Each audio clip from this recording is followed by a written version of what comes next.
우리 다대교회 모든 성도님들 이렇게 또 만나 뵐 수 있게 돼서 참으로 기쁩니다. 이제 시편 150편, 시편이 150편으로 되어 있는데 이제 그 중에 이제 가장 긴 시편이 시편 119편입니다. 그래서 이제 전부 176절로 되어 있는데 야, 정말 길다라고 생각하실 수 있는데 이제 이게 이제 히브리인들이 시를 지을 때 이제 8행을 하나로 해서 한 소넷으로 해서 22개로 해서 이제 계산을 하니까 176절이 됩니다. 근데 왜 22개인가 하니까 이제 이 히브리어 알파벳이 이제 22개입니다. 그래서 히브리어 알파벳 첫 자를 따라 가지고 이 시들이 이제 처음 이제 시작이 됩니다. 그래서 176절 가운데 오늘 이제 본문이 65절에서 72절 말씀인데 9번째 소넷에 해당된다라고 볼 수 있습니다.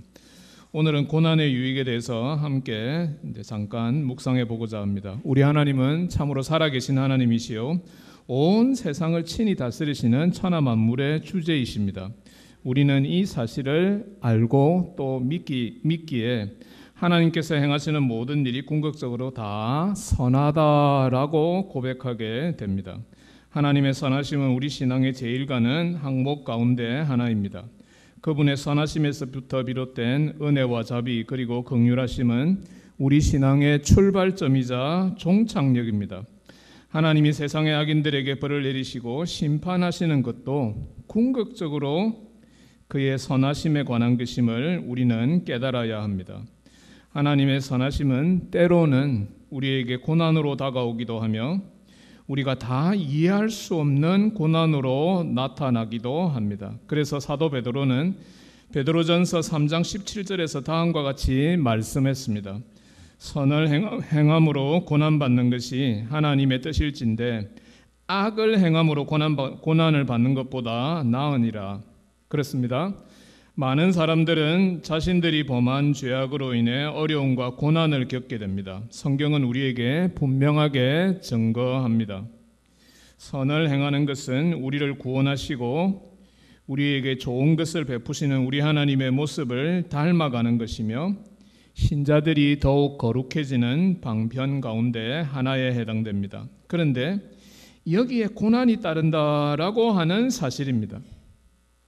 그래서 이것은 믿음의 고난이며 거룩한 고난입니다. 많은 믿음의 선진들이 선한 일을 하려 하다가 고난을 당했습니다.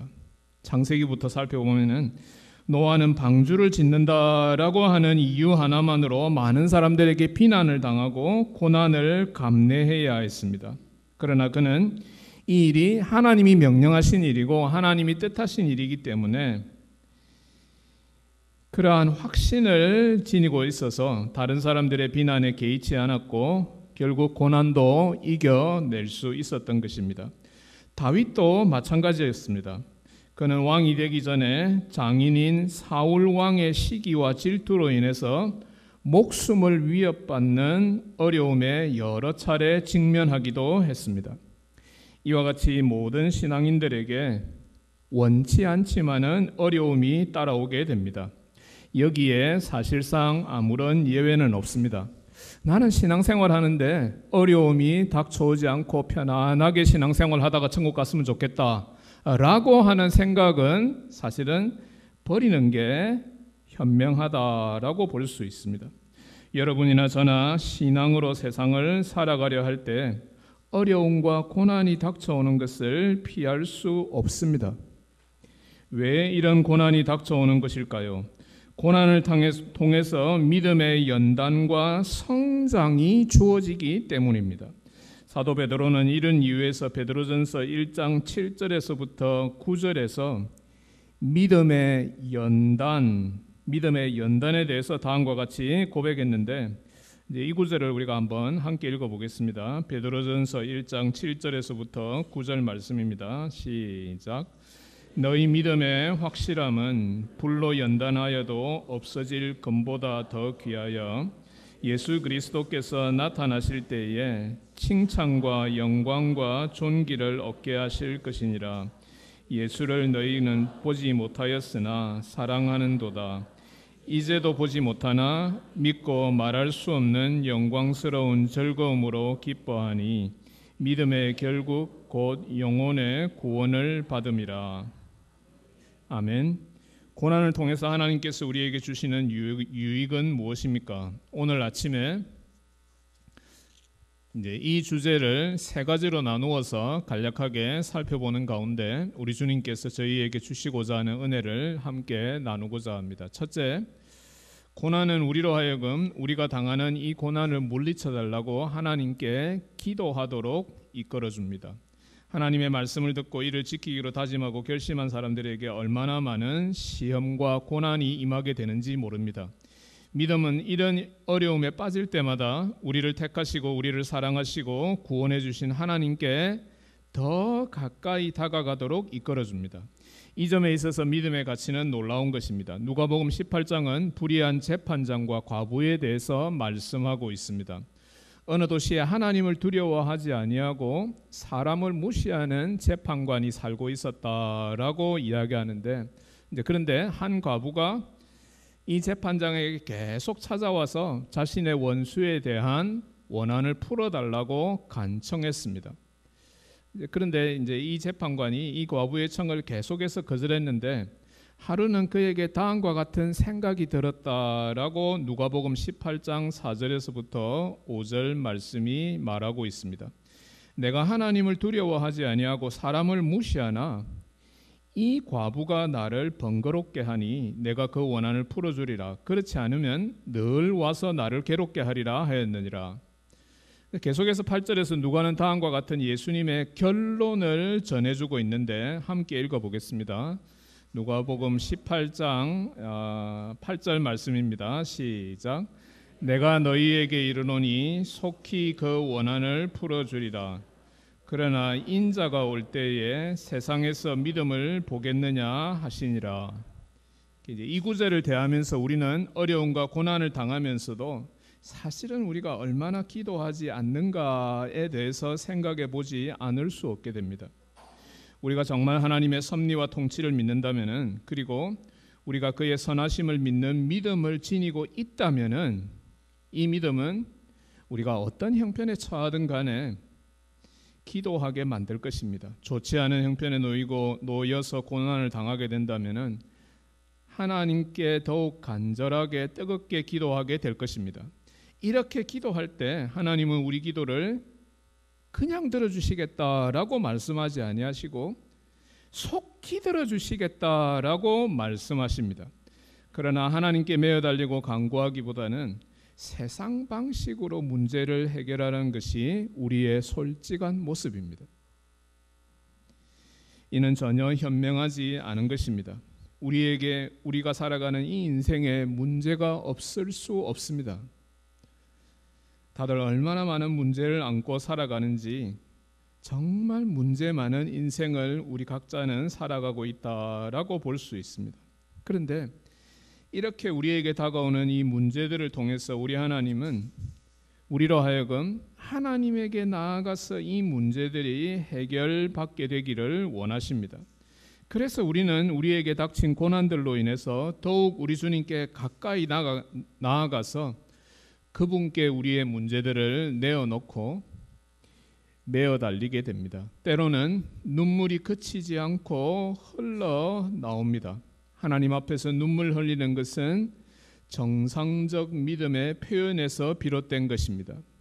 그래서 요즘 우리는 신앙생활을 하면서 너무 신앙생활을 점잖게 하고 멋있게 하고 그렇게 하려 그러다가 정작 하나님께 눈물로 호소하는 것을 잊어버린 것은 아닌가라고 하는 염려를 하게 됩니다. 교회가 어떤 곳입니까? 교회는 신자들의 눈물이 마르지 않는 곳입니다. 하나님께 나아가서 나의 문제들과 고민들을 털어놓고 전능하신 그분께서 내 문제들을 다 해결해 주시기를 부탁드리는 것이 바로 기도입니다. 하나님은 우리에게 오늘도 말씀하십니다. 다른 사람에게 가서 부탁하지 말고 나에게 와서 부탁하라. 나에게 기도로 찾아오라 라고 말씀하시는 것입니다. 어떤 어려움이나 문제나 고민이나 고난이 있더라도 우리 하나님은 그것을 언제든지 흔쾌하게 들어주시겠다라고 말씀하고 계십니다. 그런데 왜 우리는 하나님께 우리의 청을 들고 나아가지 않습니까? 믿음이 연약하기 때문입니다. 믿음이 부족하기 때문입니다. 믿음이 있어도 이 믿음이 너무 연약하고 부족하기 때문에 하나님께 담대하게 나가지 못하는 것입니다. 믿음이 무엇입니까? 믿음은 하나님은 자기를 찾는 자들에게 상 주시는 분이심을 믿는 것이라고 히브리서 11장 6절은 말씀합니다. 그렇습니다. 하나님을 찾는 것, 하나님을 찾는 여기에 우리가 당하는 고난이 물러가는 비결이 놓여 있습니다. 우리는 만사를 제쳐놓고 우리 하나님께 고난을 물리쳐 달라고 기도해야 할 것입니다. 우리가 당하는 고난이 얼마나 심각한 것이든 간에 우리는 정말 중요한 것이 무엇인가를 알아야 합니다. 우리가 섬기는 여호와 하나님이 어떤 분이신지를 바로 깨닫고 그분께 나아가야 합니다. 우리가 당하는 고난이 아무리 크다라고 하더라도 우리 하나님은 그 고난보다도 훨씬 더 크신 분입니다. 그분께 나아가되 우리가 구할 바를 명확하게 아뢰어야 합니다. 그에게 간절함으로 나아가야 합니다. 내가 지니고 있는 문제, 우리의 문제, 우리 교회의 문제가 무엇인지를 똑바로 바라보고 우리 주님께 매어 달려야 할 것입니다. 우리 주님께서 반드시 들어주실 것이다 라고 하는 확신을 가지고 우리 주님께 매어 달려야 할 것입니다. 우리의 어려움과 고난을 물리쳐 주시고 새로운 힘과 소망을 우리에게 주실 것을 믿고 간구하는 우리 교회가 되어야 할 것입니다. 새 일을 행하시는 우리 주님의 전능을 의지하는 것, 여기에 우리의 소망이 있는 것을 믿고 전진하는 우리 다대교회 모든 교우들 다 되시기를 우리 주님의 이름으로 축원합니다. 둘째, 고난은 하나님을 우리의 피난처로 삼도록 이끌어줍니다. 종교개혁자 칼빈은 그의 시편 주석에서 신자들을 불신자들의 공격에서 지키는 것이 하나님의 본분이요 직분이다 라고 말했습니다. 여러 가지 어려움과 환난을 만날 때 피난처를 가진 사람은 정말 복된 사람이라고 시편 34편 8절은 노래하고 있습니다. 너희는 여호와의 선하심을 맛보아 알지어다. 그에게 피하는 자는 복이 있도다. 그렇습니다. 하나님을 피난처로 삼는 인생은 정말 복된 인생입니다. 시편 46편 1절에서 3절은 이 사실을 다음과 같이 노래합니다. 하나님은 우리의 피난처시요 환난 중에 만날 큰 도움이시라. 그러므로 땅이 변하든지 산이 흔들려 바다 가운데 빠지든지 바닷물이 솟아나고 뛰놀든지 그것이 넘침으로 산이 흔들릴지라도 우리는 두려워하지 아니하리로다. 계속해서 5절 말씀입니다. 하나님이 그 성중에 계심에 성이 흔들리지 아니할 것이라. 새벽에 하나님이 도우시리로다. 우리가 체험하는 모든 감정, 그것이 기쁨이든 슬픔이든 고통이든 즐거움이든 행복이든 그 어떤 감정이다라고 하더라도 우리 하나님이 그 모든 것을 다 알고 계신다라고 하는 사실을 우리가 되새겨야 할 것입니다. 그런데 제가 그냥 알고 계신다라고 말씀드렸는데 알고 계신다라고 하는 표현은 적합한 표현이 아닌 것 같습니다. 왜 그런가 하니까 전지하신 하나님은 우리의 모든 감정을 자신의 손바닥 안에 놓고 훤히 다 들여다보고 계십니다. 우리의 문제와 고난과 고통이 무엇인지 우리 하나님은 정확하게 듣고 정확하게 판단하시고 정확하게 알고 계십니다. 우리가 인생을 살아가다 보면 주위의 사람들이 찾아와서 자신이 당하고 있는 어려움을 호소하는 것을 한 번씩 듣게 됩니다. 이럴 때 우리는 이 사람이 지금 호소하고 있는 그 어려움이 무엇인지 정확하게 파악하고 그에 공감할 줄 안다면은 이 사람을 이해하고 소통하는 데 훨씬 많은 도움이 될 것입니다. 우리가 이렇게 한다면은 그 사람의 마음에 위로가 되고, 이를 통해서 우리는 이 사람을 향한 우리의 사랑을 확인할 수 있게 될 것입니다. 우리 하나님도 마찬가지입니다. 그는 우리의 고난과 어려움이 무엇인지 알기 원하십니다. 왜 그렇습니까? 그가 자기 백성들을 너무나 사랑하시기 때문입니다. 창세기 16장에 기록된 사라의 여종 하갈의 기사를 기억하십니까? 하갈은 아브라함의 자녀를 임신했다는 이유로 여주인 사라에게 학대를 받아 쫓겨나서 애굽으로 도망가던 중이었습니다. 주의 사자가 그에게 나타나서 그가 당한 고난과 어려움을 들어주고 위로해 주었습니다. 그는 자기에게 나타난 하나님을 창세기 16장 13절에서 나를 살피시는 하나님이다라고 불렀습니다. 그리고 하갈이 주의 사자를 만났던 곳이 사막의 어느 샘이었는데 14절에서 창세기 16장 14절에서 그 샘을 부엘라 헤로이라고 불렀다고 기록하고 있는데, 이 부엘라 헤로이라고 하는 말의 뜻은 나를 살피시는 살아계신 자의 우물에 해당됩니다. 우리 하나님께 감추어진 어떤 어려움도 고난도 환난도 없습니다.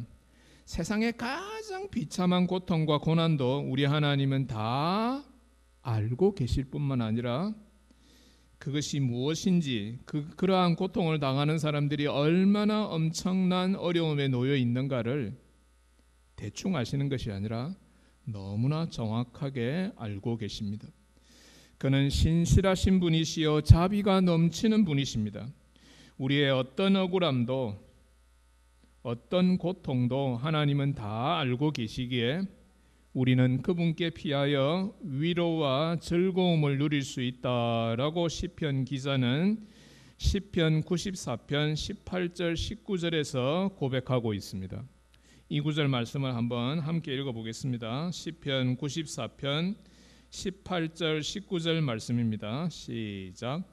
여호와여 나의 발이 미끄러진다고 말할 때에 주의 인자하심이 나를 붙드셨사오며 내 속에 근심이 많을 때에 주의 위안이 내 영혼을 즐겁게 하나이다. 내 영혼이 하나님의 품에 안겨서 차고 넘치는 위로를 받을 수 있습니다. 사도 바울은 우리 하나님의 이 풍성한 위로를 기독론적으로 다음과 같이 표현했습니다. 고린도후서 1장 3절에서부터 5절 말씀입니다. 찬송하리로다. 그는 우리 주 예수 그리스도의 하나님이시요 자비의 아버지시요 모든 위로의 하나님이시며 우리의 모든 환난 중에서 우리를 위로하사 우리로 하여금 하나님께 받는 위로로서 모든 환난 중에 있는 자들을 능히 위로하게 하시는 이시로다. 그리스도의 고난이 우리에게 넘친 것 같이 우리가 받는 위로도 그리스도로 말미암아 넘치는도다. 우리의 진정한 위로자는 예수 그리스도이십니다. 십자가의 모진 고난과 비난을 감내하시고 죽음의 권세를 무너뜨리시고 승리하신 예수 그리스도가 우리의 위로자이십니다. 그에게 나아가고 그를 신뢰하는 자에게 참된 위로가 넘치도록 주어지는 줄 믿으시기 바랍니다. 그러므로 우리 모두는 예수 그리스도를 더욱 생각하고 그를 더욱 깊이 신뢰하는 자들이 다 되어야 할 줄로 믿습니다. 우리 주님께 더욱 날마다 기도로 매달리고 피난처 되신 그에게 더욱 빈번하게 나아가는 우리 다대교회 모든 교우들 다 되시기를 우리 주님의 이름으로 축원합니다. 마지막 셋째입니다. 고난은 우리로 하여금 우리 자신을 살펴보고 반성하며 하나님께 회개하도록 이끌어줍니다. 본문 67절과 71절 말씀을 이제 연속해서 함께 읽겠습니다. 67절, 71절 말씀입니다. 시작. 고난 당하기 전에는 내가 그릇 행하였더니 이제는 주의 말씀을 지키나이다. 71절입니다. 시작. 고난 당한 것이 내게 유익이라 이로 말미암아 내가 주의 율례들을 배우게 되었나이다. 고난에 어떤가는 유익이다라고 할 것 같으면 그거는 우리로 하여금 자기 자신을 돌아보도록 만드는 데 있습니다. 근데 우리는 어떻게 인생을 살아가는 거 하니까 사실은 제 잘난 맛의 인생을 살아가고 있다라고 해도 과언이 아닐 것입니다. 그래서 우리는 자신이 행하는 것은 옳다고 생각하는 경향이 아주 두드러집니다. 그래서 어쩌다가 실수할 때도 그렇지만은 자신의 주장과 행동을 변호하는 삶을 살아갑니다. 자신의 삶이 늘 정당하다고 생각합니다. 실수할 때는 그때는 내가 좀 정신이 나갔었다. 내가 좀 엉뚱한 생각을 했었다. 정신줄을 놓고 있었다. 이렇게 말하면서 내가 행하는 다른 행동들은 정당한 것이고 옳은 것이다 라고 말하기를 좋아합니다. 성경의 욥은 이제 완전한 사람이었다라고 말하고 있습니다. 동방의 의인이었다라고 성경이 말합니다. 그런데 그에게 고난이 닥쳐왔습니다. 엄청난 고난이 닥쳐왔습니다. 목숨을 위협받는 그러한 고난이 닥쳐오게 되었습니다. 그런데 이 고난을 통과하면서 욥은 이전과는 다른 방식으로 자기 자신을 문자 그대로 철두철미하게 돌아보게 되었습니다. 욥에게 자신을 돌아보는 반성의 결론은 무엇이었습니까? 하나님 앞에서 시종일관 자신의 옳음을 주장하고 이를 정당화하려 했던 욥이 이제는 하나님 앞에서 자신이 무지한 말로 이치를 가리는 자였다라고 욥기 42장 3절에서 고백합니다. 무엇을 뜻합니까? 내가 정말 하나님 앞에서 모든 것을 다 알고 있다. 그래서 내가 하는 행동들은 다 옳았다라고 생각했지만은 이제 하나님 앞에서 정작 서보니 내가 하는 행동들이 옳지 않았다. 나는 정말 내가 하는 행동이 옳지 않았다라고 하는 것조차도 모르는 사람이었다. 이렇게 무지한 사람이었다라고 욥이 고백하고 있는 것입니다. 그 말은 지금까지 자기 자신을 지탱해왔던 그 교만을 다 내려놓게 되었다라고 하는 뜻입니다.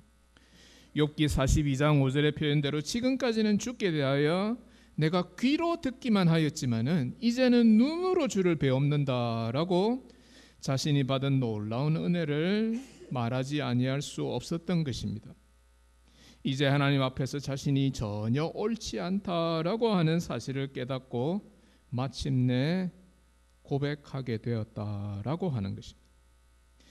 욥기 42장 6절에 기록된 대로 티끌과 재 가운데서 회개하게 되었습니다.